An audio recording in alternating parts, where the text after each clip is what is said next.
Hello friends, ketemu lagi dengan Koko di Flash Gadget Channel. Gimana nih kabar kalian setelah lebaran berlalu? Semoga sehat selalu dan tetap bahagia ya. Nggak pakai lama, Samsung setelah ngeluarin varian terbarunya yaitu Galaxy M21. Sekarang sudah ada varian baru lagi yaitu seri M11. Terus apa saja sih bedanya dengan Galaxy M21 dan apa aja sih peningkatannya dari seri M10s? Mari kita mulai videonya. Sebelumnya ini saya belinya di Prima Abadi ya. Kalau teman-teman tertarik, alamatnya ada di kolom deskripsi. Depan dashboardnya sendiri seperti varian M lainnya ada tulisan unitnya M11 dengan gambar produknya. Samping kanan kosong dan samping kiri ada tulisan Samsung Galaxy M11. Dan bagian belakang kosong. Keterangan unit produknya ada di bawah. Jadi Samsung Galaxy M11 ini punya RAM 3GB dan ROM 32GB dengan warna metallic blue. Langsung kita buka ya.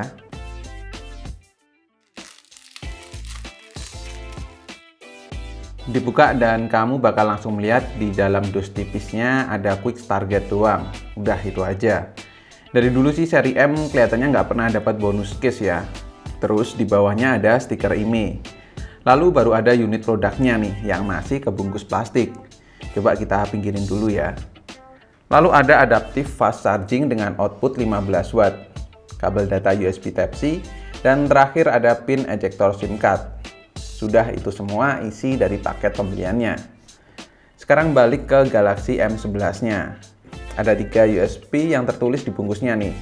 Prosesor octa-core, layar Infinity O display, dan baterai 5000 mAh. Kita nyalain ya, dan lanjut ke hands-on-nya aja. Jadi pertama kali pegang tuh langsung berasa bedanya jika kita bandingkan dengan seri Galaxy M10s atau dengan seri kakaknya yaitu Galaxy M21.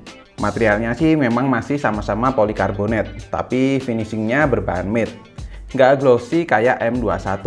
Dan kalau dilihat sekilas tuh kedua handphone ini tuh warnanya mirip ya. Padahal beda. M11 dengan warna metallic blue sedangkan M21 warnanya green. Jujur finishingnya saya suka varian M11 ini, jadi nggak mudah nipak bekas sidik jari. Kalau handheldnya sih masih punya feel yang sama. Di bodi belakang ada sensor fingerprint yang responnya cukup cepat, dan setup triple kamera yang dilengkapi LED flash.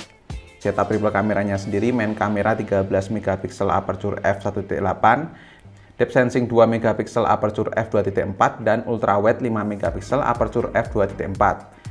Memang sih hasilnya nggak begitu spesial, masih dengan ciri khas Samsung yang cenderung ke cool, namun tetap memberikan kesan dramatis.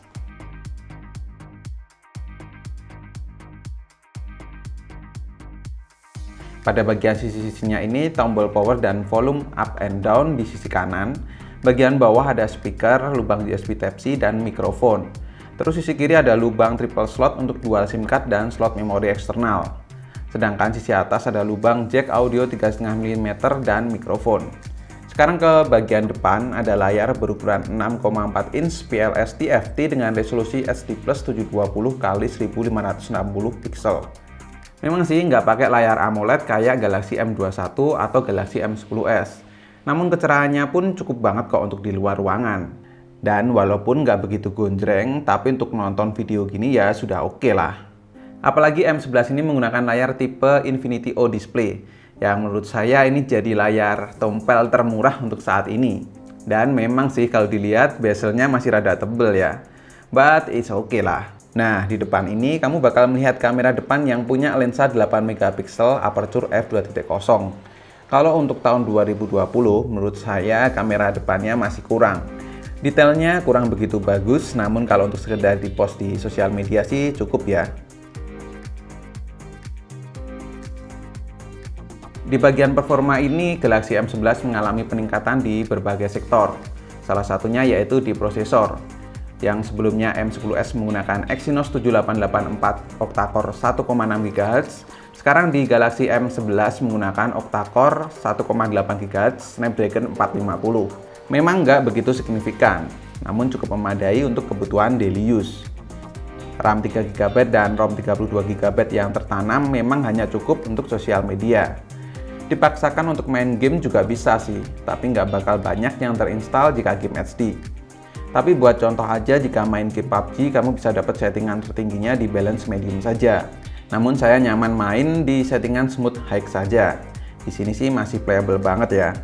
Tes Antutu pun juga hanya dapat skor 90 ribuan, yang berarti prosesor ini bukan untuk kebut-kebutan. Apalagi One UI 2.0 dengan basis Android 10 bikin nyaman dalam pemakaian ini HP, karena semuanya serba simpel. Terus baterai 5000 mAh bisa tahan seharian jika pemakaian normal. Cocok nih jadi sobat anti lowbat. Dari hands-on barusan saya bisa sedikit menyimpulkan kalau Galaxy M11 ini nggak cocok untuk kebutuhan gaming ya. Lebih cocok untuk kebutuhan daily use saja. Kalau kamu punya toko atau usaha online, handphone ini tuh cocok banget jadi handphone admin. Karena baterainya 5000 mAh yang pastinya jadi awet banget. Terus kamera belakang yang bisa lah buat untuk foto-foto produk itu. Dan One UI 2.0 yang bikin manajemen handphone ini tuh tertata lebih rapi.